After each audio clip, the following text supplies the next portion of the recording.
Dominique Bourg, nous allons traiter avec vous de la notion de vivant.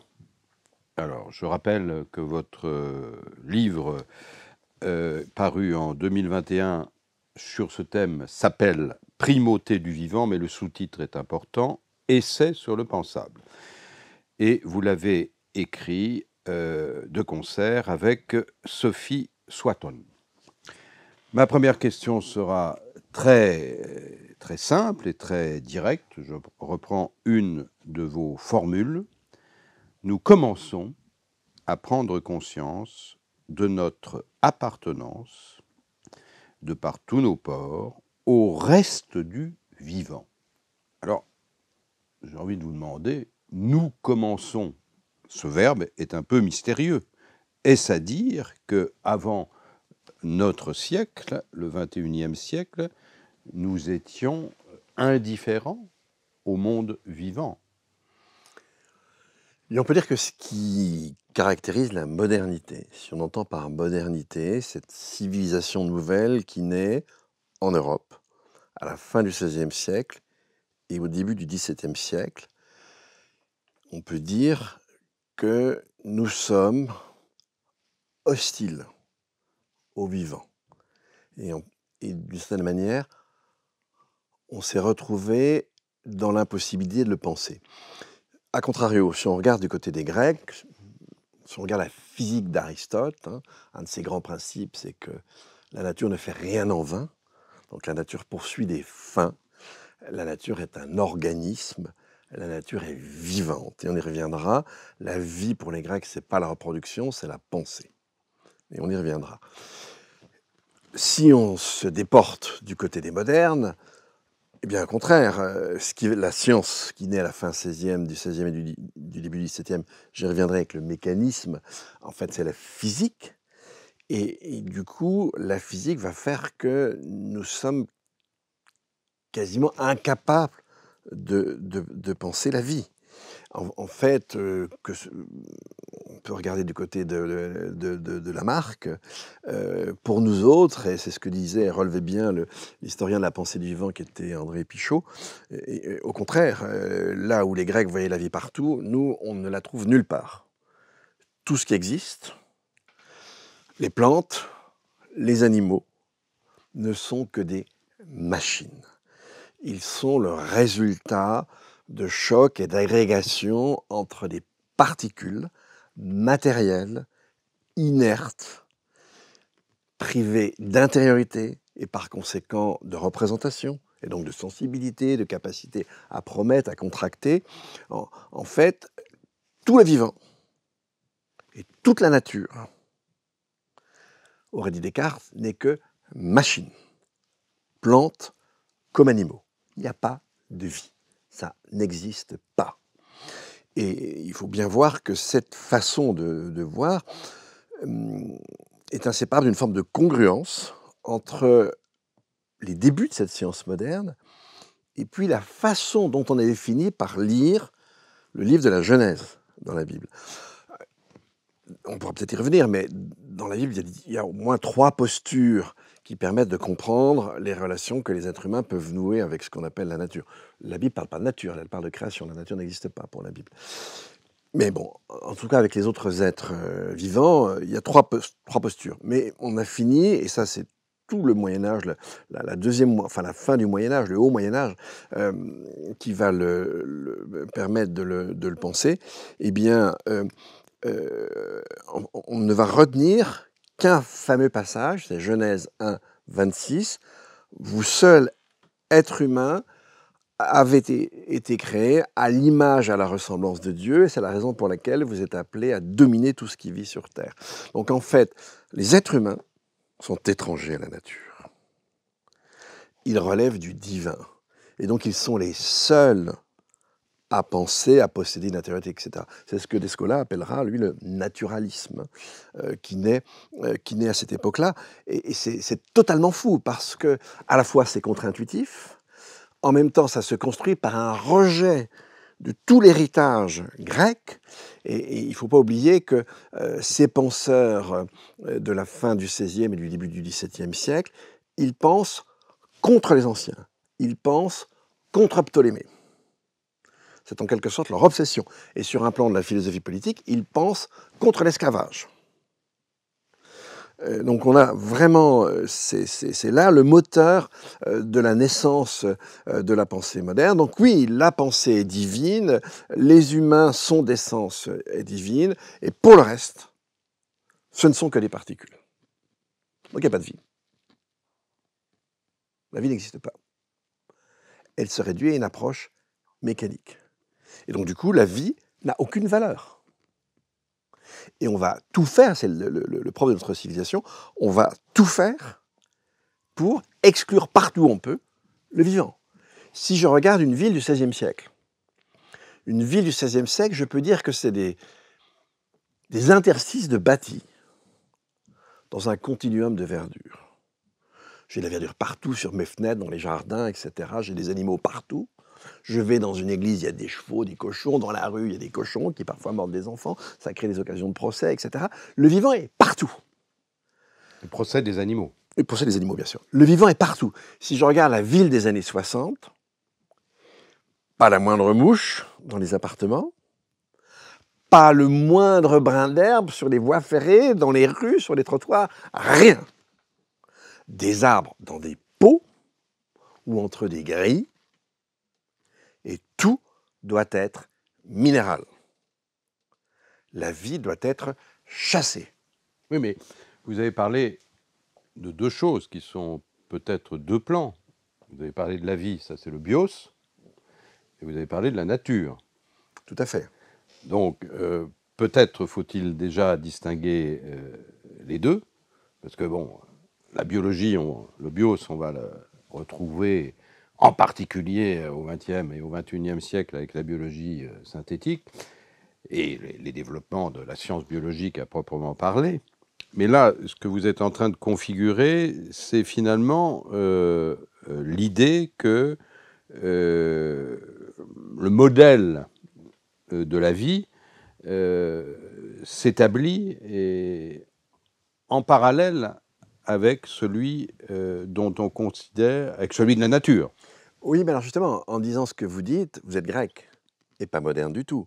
Justement, l'idée moderne, c'est d'effacer cette différence entre le vivant et la nature, entre le vivant et le matériel. C'est ce que dit Descartes dans le Traité du Monde. La nature, ce n'est pas une déesse, ce n'est que de la matière. Mon chien, ça n'est que de la matière. La libellule, ça n'est que de la matière. Une vache, ça n'est que de la matière. Pareil. D'accord. Horizontalité Descartes, totale. le grand responsable, entre autres. Non, Descartes ne fait jamais. C'est pas Descartes le responsable. Il n'y a aucun responsable. Ça, on va y revenir. C'est pas une question de responsabilité.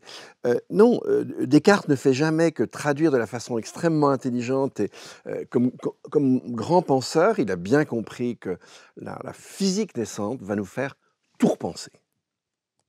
Et il s'emploie à ça. Et donc, quand Descartes développe l'animal-machine, on oublie que les plantes sont aussi des machines, mais quand Descartes développe l'animal-machine, c'est pas une toquade. Même si de La Fontaine, à Maupertuis, etc., on aura des siècles de résistance. Et le moment où la résistance cède, mais elle ne cédera jamais dans le peuple, d'une certaine manière, mais le moment où la résistance va céder, c'est par exemple les traités de zootechnie de la deuxième moitié du XXe siècle. Là, effectivement, l'animal est une machine et on va l'exploiter comme tel. Et on va reconstruire l'élevage, on va reconstruire le métier de vétérinaire, etc. Il y a encore une dizaine d'années, à Maison-Alfort, on apprenait aux jeunes vétérinaires à ne pas anesthésier une vache quand on pratique une césarienne. Une vache, c'est comme ce que Malebranche dit de son chien face à un interlocuteur. Je lui frappe dessus, il gémit, mais non, il résonne comme une cloche. La vache, c'est pareil. Et on va traduire ça dans les abattoirs de Chicago, dans l'élevage industriel, etc. Je repense, c'est le film Animal de Cyril Dion, on voit cet élevage de lapins, hein, où chaque lapin a tout juste la place d'une feuille à 4. C'est pas un être vivant. Sur les abattoirs de Chicago, je fais une petite incursion. Le grand documentariste Wiseman a fait un documentaire de 3 heures sur les abattoirs industriels de Chicago, et c'est absolument incroyable. Alors revenons sur mais de monde. Hein, les abattoirs de Chicago, c'est le début c'est vraiment une acmé de la modernité technique, mécanique, et c'est le modèle, ça sera le modèle de l'industrie. Et donc là, effectivement, justement, c'est ça qui est intéressant, c'est la même chose. C'est comme Descartes, les abattoirs de Chicago. C'est-à-dire, il n'y a pas de différence entre le vivant et le non-vivant. Tout est mécanisable. Et aujourd'hui, et on pourrait y revenir, on veut aussi mécaniser l'esprit. Si vous voulez, ce que nous disent les ingénieurs qui travaillent autour du big data, etc., c'est au rebours de ce qu'un épistémologue peut dire. Un épistémologue veut dire, ben non, on ne fait pas des mathématiques avec des algorithmes. Et ce qui était montré par Gödel, c'est qu'on ne pourra jamais, ce que voulait faire le programme d'Hilbert, le très grand mathématicien de l'époque, c'est-à-dire que tout le savoir puisse être ramené à des opérations algorithmiques. Ce qu'a montré Gödel, définitivement, c'est que c'est impossible. Et on nous vend un rêve technique et capitalistique qui est au rebours de nos connaissances. C'est intéressant. Il y a une différence entre science et technique qui est capitale dans cette affaire. Alors, primauté du vivant, il faut prendre le titre au sérieux.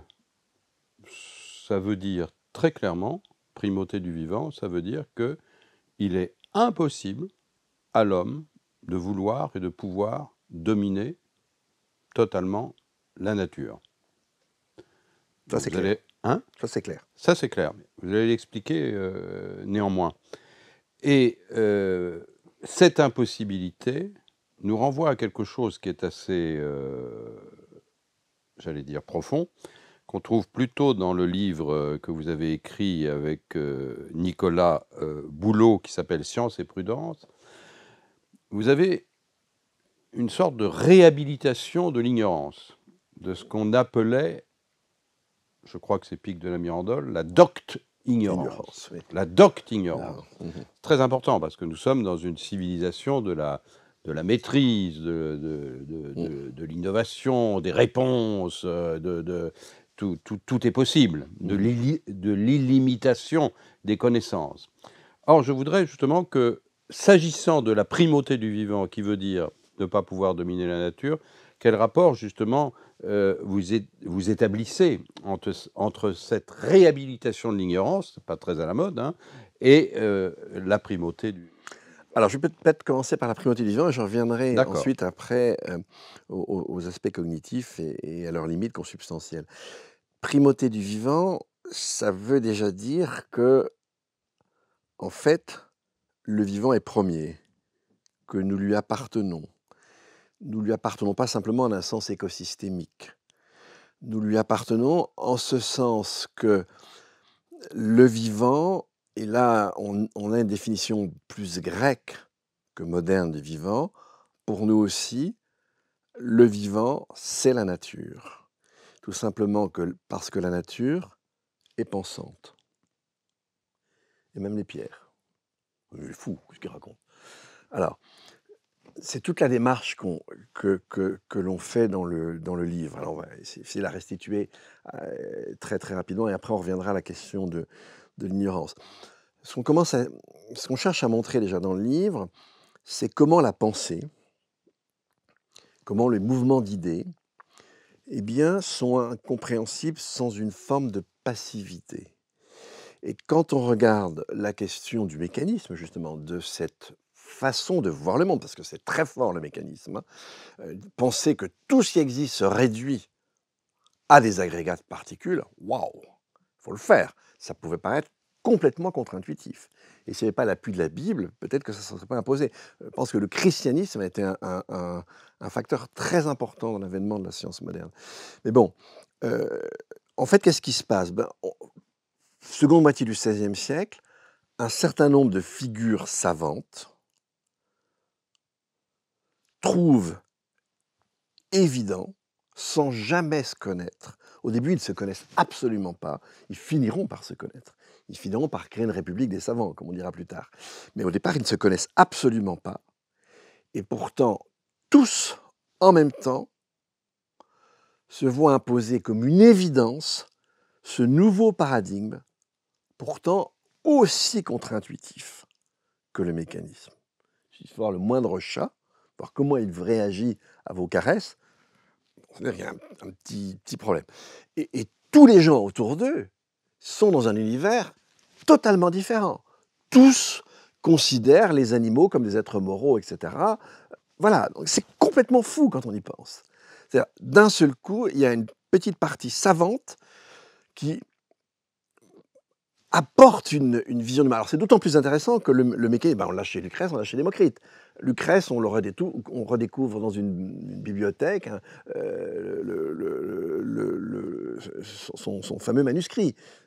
Il était oublié. Alors ça va être réinterprété dans un contexte moderne, mais justement, dans l'Antiquité, le mécanisme est là, mais il est dans les remous latéraux par rapport au flux de la pensée, qui est le flux qui va de Aristote à Ptolémée. Et le système géocentrique est retenu parce qu'il est plus en correspondance avec la métaphysique d'Aristote qu'un système héliocentrique qui existait à l'époque. On pensait à Hypatie, etc. Bon, peu importe. Et donc là, d'un seul coup, déjà, si on réfléchit, et Robert Lenoble, qui était le grand historien français du métier, le dit en toutes lettres. C'est une énigme totale. Et puis petit à petit, on va tout repenser en quelques siècles. On va non seulement repenser, mais tout reconfigurer en fonction de ça. Et donc là, on voit presque sous nos yeux en quoi si on considère la haute pensée, mais c'est une haute pensée qui va irriguer jusqu'aux gestes les plus quotidiens, en quoi vous n'avez pas quelqu'un qui décide quoi que ce soit. Il y a quelque chose qui apparaît à certaines figures à un moment donné évident et qui, par contiguïté, va s'imposer à tout le reste de la société et va nous amener à tout repenser. À partir du moment où la physique naissante va s'affirmer, eh bien, on va repenser l'idée de société. À partir de ça, on va repenser la morale, on va repenser l'agriculture, on va tout repenser. On finira par construire une industrie, ça aurait été absolument impossible avant. Et ça part de ce paradigme mécanisme. C'est ce qu'on appelle un paradigme. Un paradigme, c'est ce qui structure la possibilité même que vous avez à penser, et ce qu'on essaie de le montrer, ça va aller jusqu'à l'action. C'est ce qu'on essaie de montrer dans le chapitre là, qui s'appuie sur le récit d'Ingrao, Christian Ingrao, l'historien, avec la brigade d'Irlewanger. Bon, mais bon, donc on montre déjà en quoi la pensée est quelque chose de collectif, qui s'impose à des individus, qui va finir par s'imposer à une société, et qui va, un peu comme une graine se développe au cours du temps, eh bien, va se développer au cours des siècles. Et certaines des possibilités qui sont pourtant à l'origine ne vont se réaliser que des siècles plus tard. Les traités de zootechnie, c'est déjà dans Descartes. Mais il va falloir des siècles pour qu'on les écrive. Alors là, on commence déjà à désubjectiver la pensée.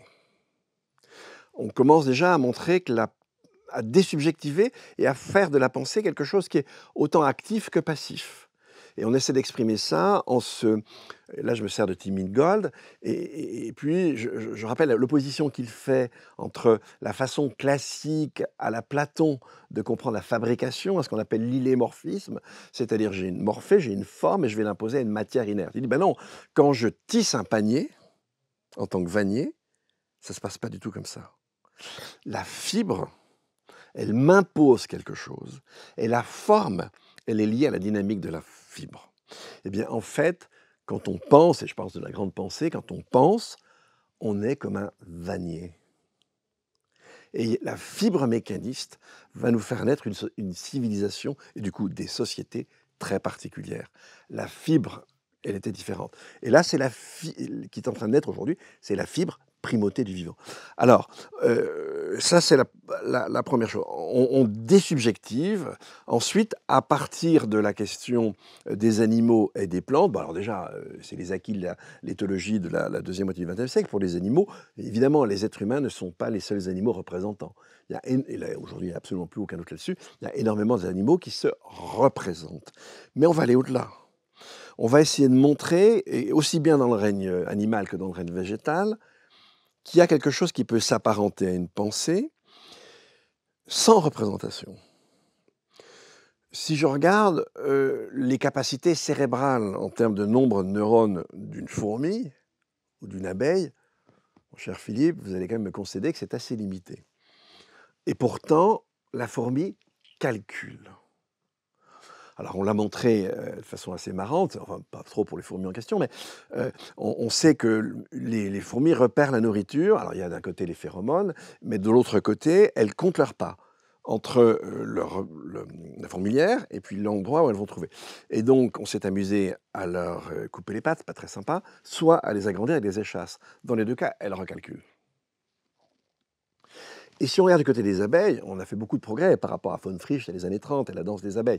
On sait que les abeilles, pour se repérer, elles vont calculer un angle lié à la position du soleil. Quand on a appris à faire ça, nous, à l'école primaire, ça n'a pas été une chose simple. Je suis certain, ça va évoquer d'ailleurs de très mauvais souvenirs. Les abeilles, sans problème. Donc, et ensuite, on va essayer de montrer ça avec le règne végétal, ce que Bergson, dans l'évolution créatrice, avait déjà compris. Moi, j'aime bien cet exemple classique, qu'il cite d'ailleurs lui-même, qui est celui du papillon Heliconius, qui a la fâcheuse habitude d'aller pondre ses œufs sur une fleur particulière, je crois que c'est la passiflore, et la passiflore a une forme de feuille très très particulière, donc l'Heliconius la repère très facilement, mais pour la plante, c'est un drame. C'est-à-dire quand la chenille se développe, elle bouffe les feuilles, et les feuilles, c'est le magasin de carbone qui permet à la plante de faire ses graines et de faire ses racines. Mais là, sur le vivant, précisément, vous voulez dire quoi? Vous voulez dire que le vivant n'est pas réductible à la connaissance scientifique Non, mais non, ça c'est la connaissance scientifique. Oui, c'est la connaissance justement. scientifique. Non, mais, au contraire. mais en même temps, vous dites que... Mais non, j'ai commencé à dire, on voit bien que la pensée est quelque chose de collectif, qui se ressource et qui s'enracine, j'y reviendrai. Ok, donc on désubjective et on commence à déjà mettre un peu l'idée de représentation à distance. Après, on va du côté animal ou du côté végétal, on va voir que on a quelque chose qu'on va appeler pensée, qui est attesté par certaines manifestations, certains comportements, et que je ne peux pas attribuer à des représentations. C'est déjà énorme de dire que les animaux pouvaient se représenter. Mais là, ce n'est même pas des représentations. La fourmi, elle ne se représente pas un calcul, elle n'a pas le système cérébral. Et la plante, je continue mon histoire, en fait, ce que fait la plante pour éviter que l'Heliconius ne ponde ses œufs, elle imite la forme d'une autre feuille pour leurrer l'Heliconius. C'est comme si elle se percevait de l'extérieur. On sait de toute façon, j'aime bien cette formule, si vous voulez, ça c'est la révolution de la biologie végétale les 20 dernières années, les végétaux ne sont pas moins vivants que les animaux, ils le sont de manière très très différente. Mais ils ne sont pas moins vivants et donc il y a de la stratégie, il y a de la communication, etc. Il y a du captage, de la perception, enfin il y a énormément de choses, on a montré ça sur les arbres, enfin sur plein de choses. Donc petit à petit, on essaie de montrer que en deçà de nos représentations, il y a quelque chose que nous on appelle le pensable, qu'on ne peut évidemment pas se représenter, et ce pensable, c'est ce qui source les paradigmes, comme le vivant, comme les végétaux. Et on s'appuie sur Westbrook, le grand géologue, qui dit lui, bah, écoutez, non les amis, moi je ne peux pas penser le cycle du granit si quelque part je ne présuppose pas qu'il y ait une mémoire du granit. Parce qu'il est dissous quand il passe sous la tectonique, avec la tectonique des plaques, quand il rentre il retourne au cœur de la Terre, il se dissout complètement et il se reforme à l'identique. Et ce pensable, bien, d'une certaine manière, c'est une réponse à la question de Pascal. Pascal disait, il n'est point d'art, donc point de technique, il n'est point d'art ni pour acquérir nos pensées, ni pour les conserver. Et c'est à ça qu'on a voulu rendre sensible déjà avec l'émergence des paradigmes. On reçoit nos pensées, on ne les fabrique pas. Ou en tout cas, notre partie active... C'est une donnée immédiate. Oui, mais à ramener à Montvanier. Il y a des gens qui ont un talent pour faire un bon petit panier de pensées. Ils ne sont pas très nombreux, en fait. Et il y a des gens qui ont moins de talent. Mais en tout cas, sans la fibre, et sans ce que m'impose la fibre, je ne pense pas. Et donc, ça, c'est ce qu'on appelle le pensable. Alors après, il y a le chapitre 5, alors, il est lui, complètement métaphysique, on déploie ça dans cette idée d'un monisme réflexif. Et là, donc, on a, comme chez Spinoza, une seule substance, mais on n'a pas des idées et de la matière. D'une part, la matière, aujourd'hui, ça devient très, très abstrait. Et puis, justement, ce n'est pas des idées. Les idées, c'est des représentations des êtres dotés d'un système cérébral central très développé. Non, c'est le pensable. Alors du coup, on voit très bien qu'en fait, avec cette idée de monisme, eh bien, tout ce qui existe est indissolublement matière et pensée, mais plutôt on dirait pensable. Et puis, parmi ça, il y a des êtres particuliers, et ça remonte, c'est tous ceux qui sont dotés d'un système cérébral, qui vont pouvoir réfléchir, qui vont pouvoir en fait réfléchir le pensable d'une certaine manière par la représentation. Et donc, on est dans cette idée d'un monisme réflexif. Mais donc, on revient à une idée de la vie, qui est une idée grecque. En fait, le monde pense. Le monde est vivant, au-delà du vivant. On est dans l'inverse du mécanisme qui dénie la vie jusque chez le vivant. Nous, on remet la vie jusque dans la matière. Et la vie, c'est le pensable. Quand vous dites le monde pense, vous pouvez dire le vivant pense. Oui, le vivant pense.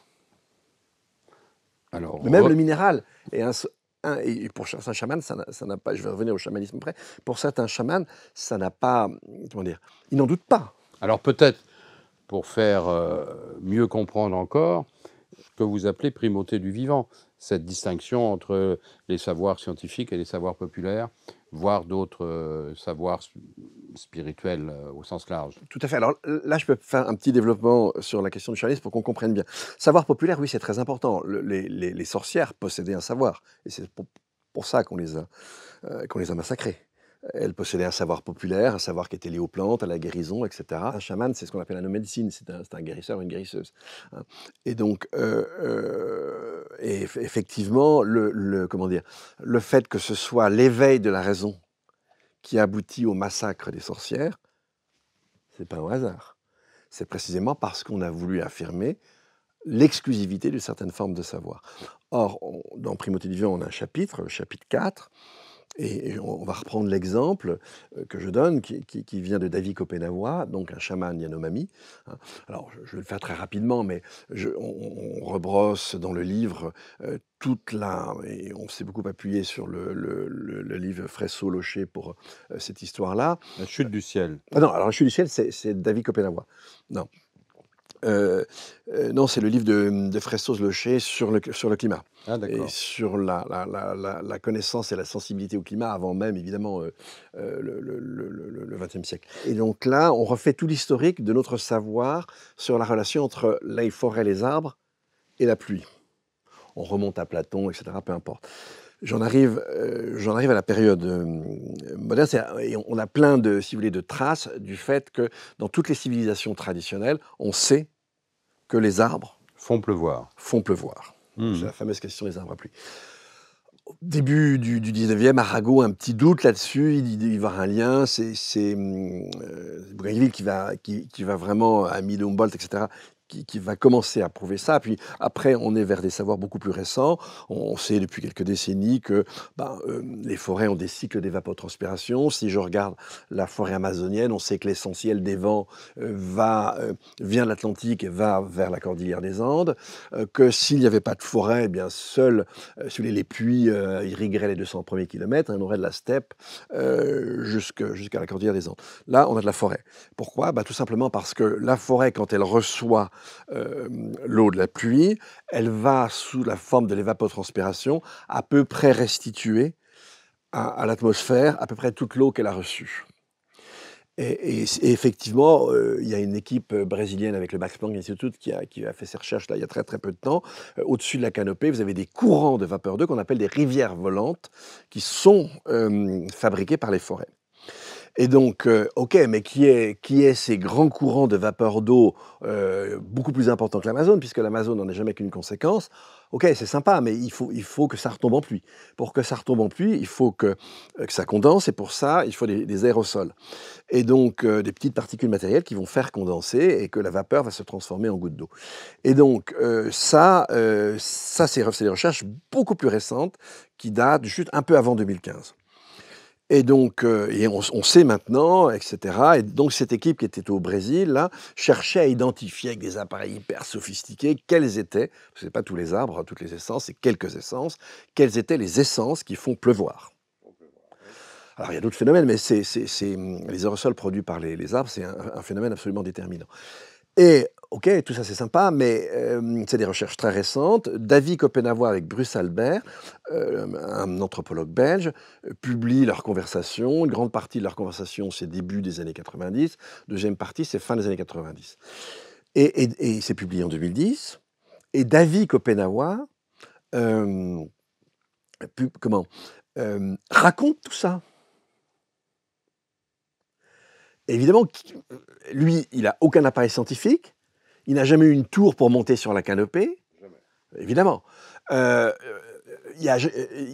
savoir sur le danger, les conséquences vraiment empiriques du danger à déforester, elles sont connues des chamans depuis empiriquement, elles sont depuis très peu de temps, dans leur sagesse millénaire. Et donc, on a un vrai savoir. Il suffit de lire ce que raconte Davy. Moi, ça m'avait complètement sidéré, parce que quand j'ai lu Davy Copenhaver, j'avais encore bien en tête la littérature scientifique. C'est pas possible, quoi. C'est complètement dingue, quoi. Alors, évidemment, mais il me décrit ce mécanisme. Comment il le sait? Donc là, on montre qu'il y a un vrai savoir. Qui ne fait pas de différence entre sentir et penser. Non, c'est justement, c'est un savoir qui vient directement du pensable, qui est totalement inspiré. Si vous demandez à Davy Copenhaver d'où ça lui vient, lui, il va vous répondre, c'est tel et tel esprit qui me l'a dit. Bien sûr. Ouais, d'accord, j'ai fait comment, moi, hein. Bon, et donc, c'est complètement fascinant. Et là, je suis en train de lire un bouquin sur le climat d'un philosophe scientifique nord-américain, Eisenstein. Ah, je suis très content. Lui aussi cite Davy Copenhaver. Alors, c'est pas autant, c'est pas théorique, c'est pas philosophique comme nous, mais il a vu. Il a vu le truc. Et donc, et puis le cite moins, c'est plus court, mais enfin, en tout cas, il a vu le truc. Et c'est fascinant. Donc, effectivement, les amis, il y a des formes différentes de savoir. Alors, nous, on appelle ça savoir. Pour un chaman, c'est plus large que savoir.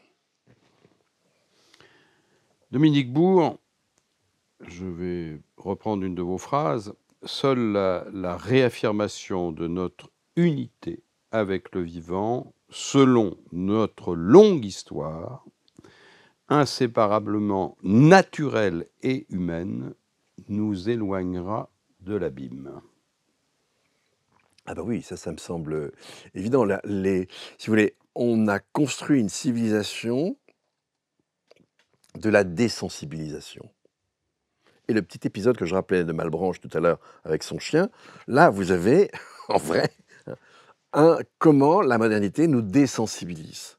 C'est-à-dire, comment la modernité, alors il y a toute une préparation médiévale, mais comment la modernité va nous isoler et nous amener à penser que nous sommes différents de tout ce qui existe et que nous n'avons à nourrir aucun souci, aucune responsabilité par rapport à ce qui existe.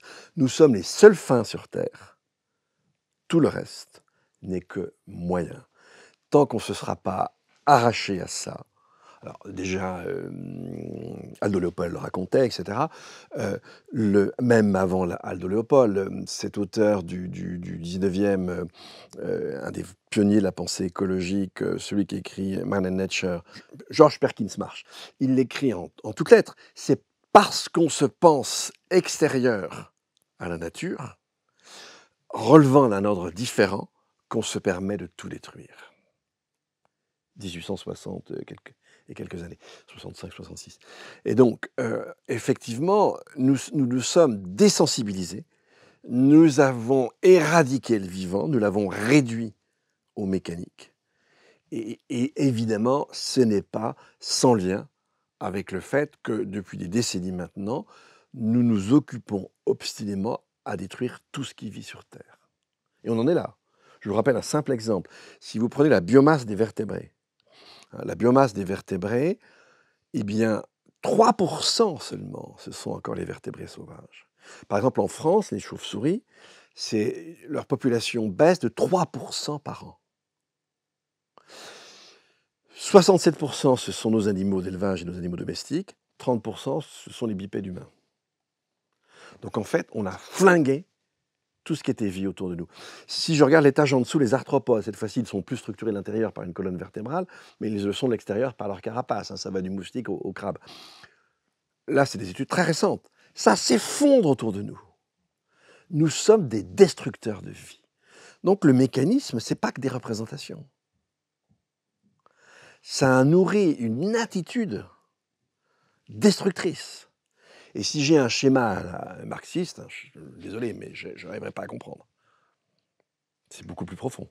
Ça en passe par ce qu'il dit, mais c'est plus profond. Alors, dans Science et Prudence, qui est paru très récemment, 2021, vous abordez aussi la thématique des biotechnologies, la biologie de synthèse, etc. Alors, diriez-vous que certaines innovations issues des biotechnologies participent de cette destruction du vivant?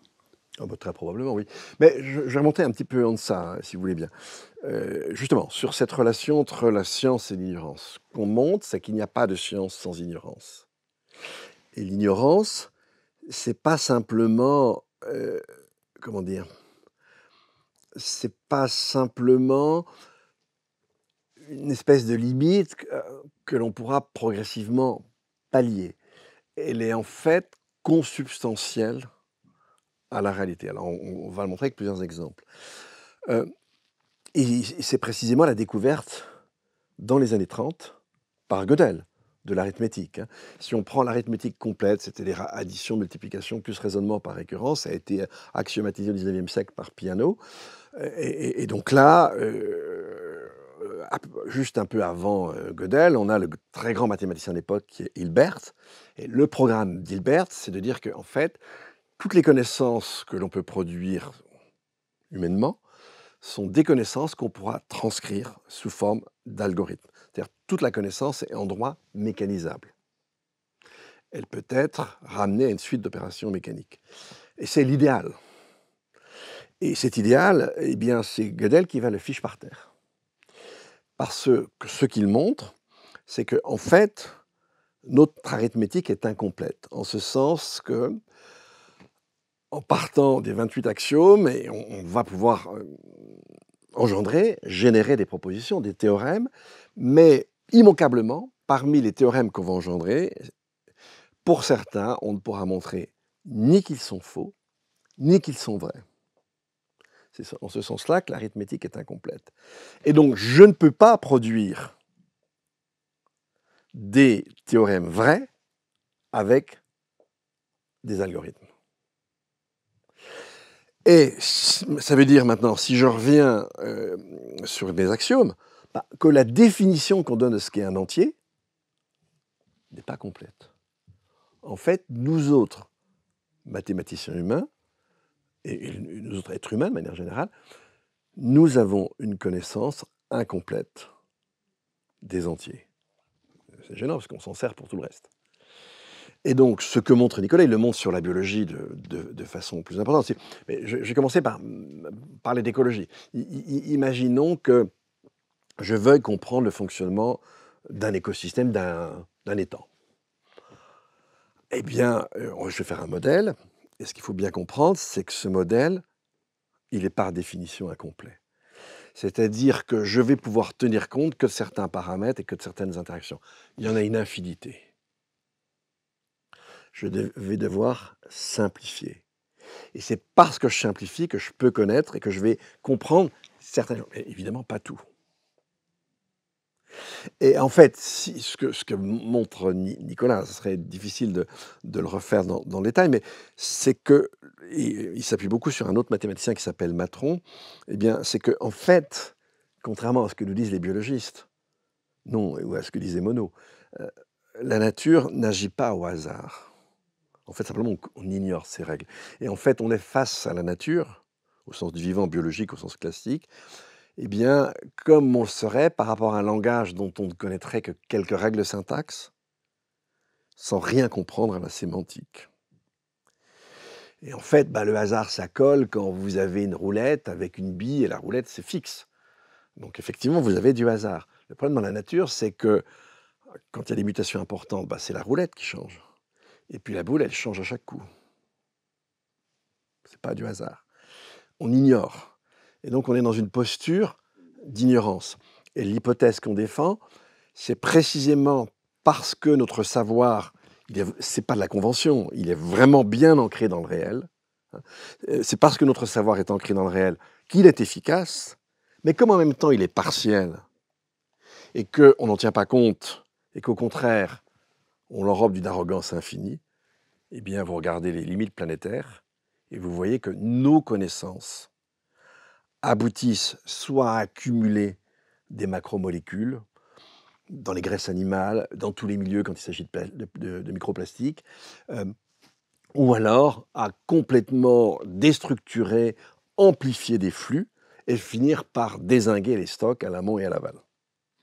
Et on détruit les conditions qui nous font vivre sur cette planète par nos connaissances. Mais en même temps, c'est nos connaissances qui permettent de le comprendre. Attention, ce n'est pas du tout un raisonnement anti-science, mais c'est un raisonnement science et prudence. Science et interdisciplinarité. Science et modestie. Science et autolimitation de nos désirs et de nos moyens. Dominique Bourg, vous étiez parti d'une description, disons, un peu rapide, mais réelle, de la ville du XVIe siècle, où le vivant, la vie animale était enchevêtrée avec... Et végétal. Et le végétal avec la vie des hommes. Alors, vous savez, aujourd'hui, il y a beaucoup de greenwashing. Donc, est-ce que vous diriez que nos petits murs végétaux, nos petits jardins potagers dans nos villes post-industrielles, ça va suffire, disons, à faire entendre cette primauté du vivant que vous appelez de vos voeux? Mon cher Philippe, on va être beaucoup plus prosaïque. Nos villes telles qu'elles sont aujourd'hui, par temps de canicule, sont totalement mortelles. On ne pourra pas continuer à vivre dans ces villes. Il y a des quartiers qu'on va devoir détruire. On va devoir faire sauter tout ce qui est asphalte, etc. On va devoir revégétaliser nos villes. Ce n'est pas simplement quelques bégonias sur les balcons et puis quelques arbustes sur les toits. Il va falloir réinscrire nos villes dans un tissu végétal pour qu'on puisse encore y vivre durant les périodes longues où la température sera au moins à 35 degrés, avec parfois des pointes à 50. Et donc ça, c'est vraiment quelque chose de très important. Et c'est un défi pour l'urbanisme gigantesque.